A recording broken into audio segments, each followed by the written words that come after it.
73 years ago today, a piece of the war came to door. 3 boys were playing in northern Allegan County when they saw this big blob floating in the sky.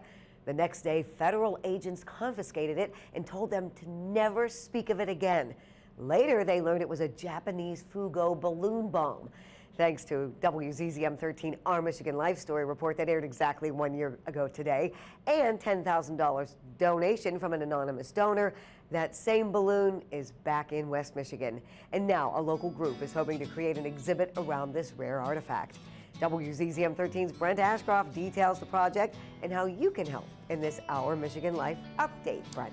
Sometimes unintended consequences happen. When WZZM photojournalist Evan Linnert and I did the When the War Came to Door story a year ago, we never thought it would lead to learning the balloon still existed, which of course eventually led to it being brought back to West Michigan. 6 months after our initial piece aired, plans and partnerships began to cultivate. Schematics for a full FuGo exhibit were drawn up. The next phase, development. For that to happen, the group behind it needs your support. As soon as they learned it still existed, this is such an impressive artifact. They went to get it. This one is probably more intact than any before. Since then, so few of them remain. It's been stuffed and in storage, waiting. It would be a shame if that artifact needed to stay sealed in a crate to be properly displayed.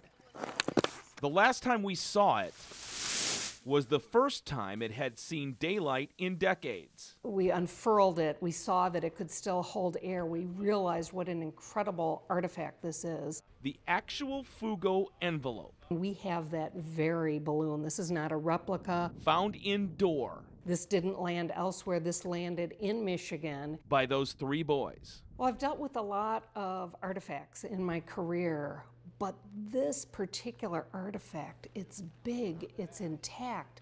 It's probably the most intact FuGo envelope that still exists in this world. The initial plan was to create an exhibit at the Byron Center Museum. There just isn't the room, and it would not do the balloon justice to have it on display there. The perfect alternative presented itself. To have an aviation museum within a half hour of Door, Michigan, where this balloon touched down, is an amazing connection to that history. The Air Zoo. Immediately our ears perked up. Near Kalamazoo.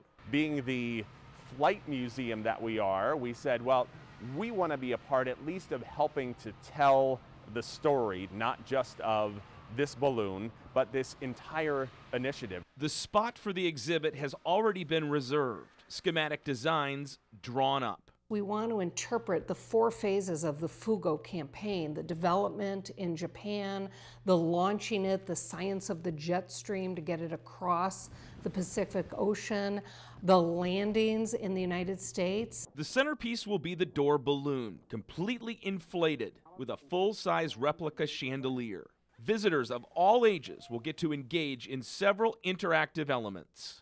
We're looking forward to being able to open the FuGo, put it on a stand, inflate it the way it once was, and interpret it the way that it looked when it came down in that field in Door, Michigan 73 years ago. Timeline for completion?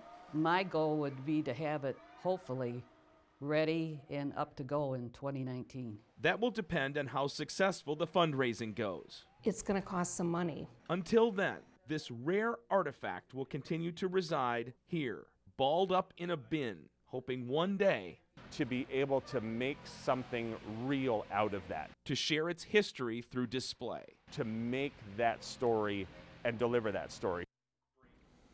Now you saw right there the total amount needed to create this exhibit is $137,000. Once this group has those funds, it's estimated it'll take 12 to 15 months before the exhibit will be completed and open to the public. If you are interested in making a donation towards the exhibit, you can do it one of 2 ways. You can go online to this website, www.byroncentermuseum.com, or you can make a check payable to Byron Museum Go FuGo, Box 20, Byron Center, Michigan, 49315. We also have this information on our website, WZZM13.com. Just click on this story. Juliet. And knowing West Michigan, I think they will reach that goal, Brent. Thank you.